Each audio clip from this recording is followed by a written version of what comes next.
Hey guys, welcome back. Courtney from Move My Blocks here, and we're so excited that you're here with us this week. So, this week being Valentine's week, we decided that we're going to go ahead and jump on into unconditional love. Now, just hear me out here. This is actually one of the most common topics that comes up for people in a session.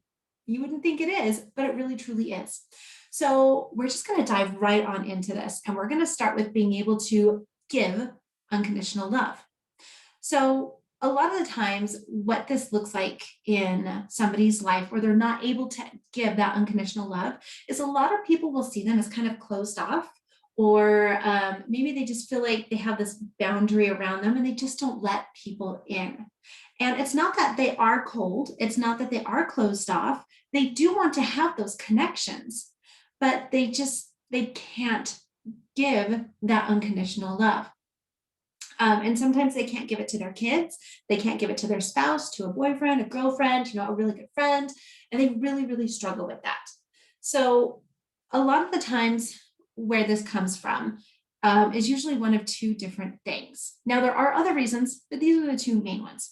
Either one, as a child, you really struggled with being able to give one or both of your parents unconditional love. And usually that's because there was something in your childhood growing up. Maybe you had a parent that had an addiction, or you had a parent that was kind of in and out of your life. And so being able to love them unconditionally just hurt too much. So you kind of take that piece out of you so that you really struggle with giving unconditional love to anybody else. The other main reason is because you were in a relationship and you really got hurt in that relationship.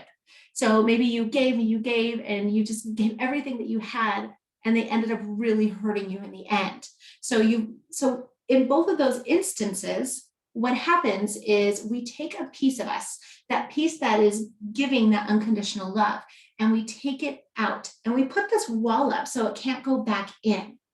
And the reason we do that is to protect ourselves, because we took it out because it hurt. We didn't want that in there anymore. We wanted to feel happy and joy and peace again, or we wanted to be able to spend time with that person and not constantly get hurt over and over and over again.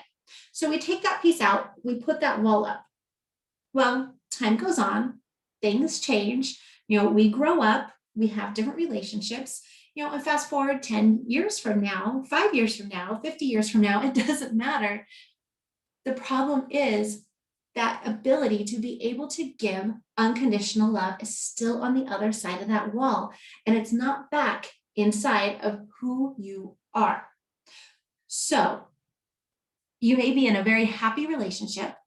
You may love the person you're with and love your kids dearly. You may have made amends with your parents or parent of things that happened when you were younger, but you still feel like there's a distance and you just can't put your finger on it. Those are the two main reasons why people pull their unconditional love out and they put that wall up.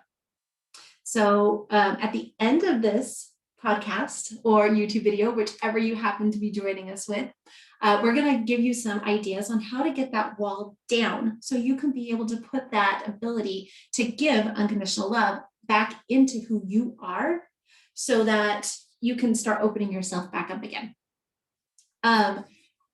The other topic that I kind of want to talk about is being able to receive unconditional love. Now, not being able to give it that one's fairly easy to recognize. You're just kind of withdrawn a little bit. You feel like you hold back just a little bit. A lot of the times, in order for for you to be able to give that unconditional love, the person you're giving it to has to kind of earn it. They have to, prove to you that they're not going to take advantage of it, that they're not going to just throw it away. They kind of had to prove to you that they're worthy of that unconditional love. Okay. So on the flip side, we have being able to receive unconditional love. So a lot of the times, not being able to receive unconditional love, again, can stem back to when we were children.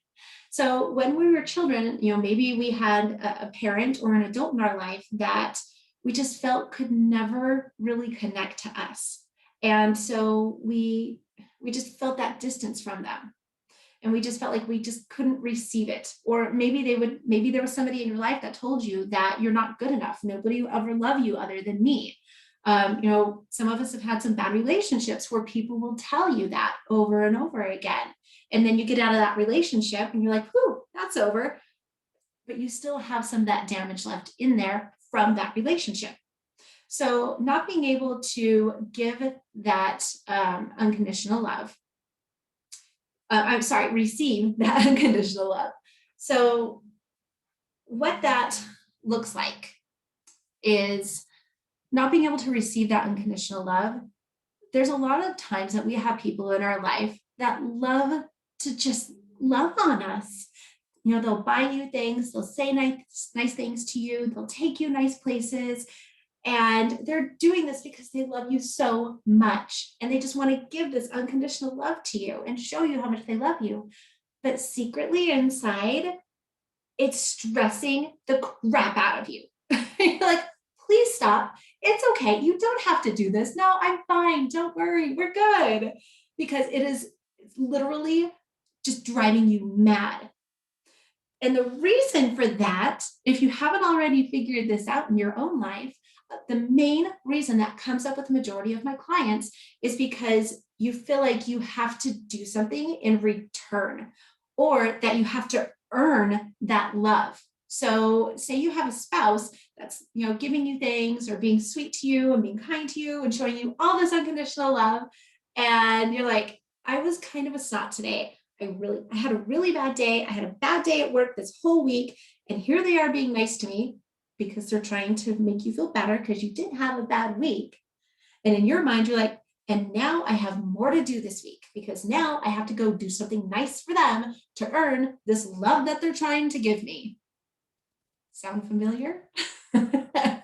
This is such a common thing, you guys. I see this all the time in my clients. So it's actually easier for them to keep people at a distance so that they don't show them love, so they don't, do nice things for them. Because if people do, it just adds to their list of stuff that they have to do in return. It's like, great, now I have to bake cookies for the neighbor because they watched my kids, and they asked if they could. And I'm not going to tell them no because, they're trying to do something nice. And I'm just not that kind of person to tell people no. And now I have to make cookies for them.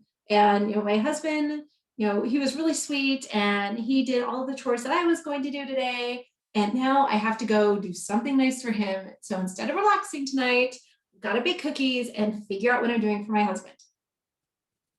This is so common.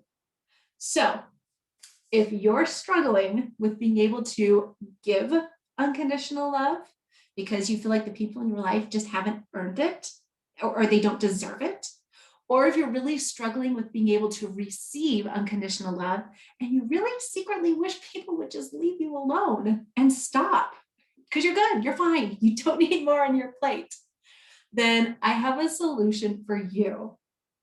If you follow us on Instagram or Facebook, you may have seen this already, but what we're going to talk about is writing a letter to your unloved self. So what you're going to do is you're going to get a piece of paper and you're going to write, "Dear unloved me." I know it sounds a little harsh, doesn't it? Just trust me on this one. And then you're going to write to the unloved side of you. And you're just going to get it all out. Be honest. It's like, seriously, people keep doing these things for me and they really upset me. And you're writing all this stuff out. And I hate it when people do this. And it makes me feel guilty when people do this. And I feel bad that I feel guilty that I hate this. Put it all in there. Be honest with yourself because really that's the only way things are going to start changing. Be honest and open with yourself. Okay. Once you're done writing that letter, slide that paper to the side and get another sheet of paper. And what you're going to do after you finish that first one, don't forget to sign it because you have to sign it. We always sign letters, right? So at the very bottom, so if I was writing it, I'd write, "Dear unloved me." and I'd write my letter and I'd sign it Courtney. I probably wouldn't even put love Courtney. It would just be Courtney at the bottom, because by the time I got done with that letter, I might be a little irritated. So that second sheet of paper I just brought over, completely blank. Up at the top, I would write, Dear Courtney. See where we're going with this? And I'm going to write back to myself from the unloved person inside of me. Because remember how I talked about we have a hard time giving and receiving that unconditional love is because of something that has happened to us in the past, and where we didn't feel loved or we didn't feel like others loved us. So that's the side that we're writing to and writing back from. So, dear Courtney, and write whatever pops up into your mind. And if it takes you one sheet of paper, great. If it takes you 15 sheets of paper, that's fine too. There's no wrong way to do this. And at the very end of that letter, you're going to write, love your unloved self. So this is a very eye-opening activity. And the neat thing about this is you can go through and do this activity. And if you start to realize, a lot of things that kept coming up kind of had a pattern of my childhood, or things that how I felt when I was younger, or maybe it was all tied to this relationship I had, when I was in my 20s or in my 30s, or even in my 40s. So if you start to notice that pattern, kind of stop and think to yourself, what other things do I have from that relationship that I probably need to work on? Because, there's probably multiple things. If unconditional love is coming up, there's probably a few other things in there too. So you can get another piece of paper and write to that part of you. Now, if you did find out that a certain relationship or a certain time period in your life keeps coming up, you can write a letter to that age of yourself, or you can write a letter to yourself in the middle of that relationship and then write back. That's okay. This is your letter. You've got this. Don't be afraid to try something new, because really, you have nothing to lose except for all that baggage. Let's just get it out of there. Nobody wants that. All right, this is Courtney from Move My Blocks, and we are so excited that you're here, and I hope that you learned something new today and that you were able to learn how to just open yourself up and be willing to move all of that negativity surrounding love and unconditional love out. All right. I hope you have a fantastic day.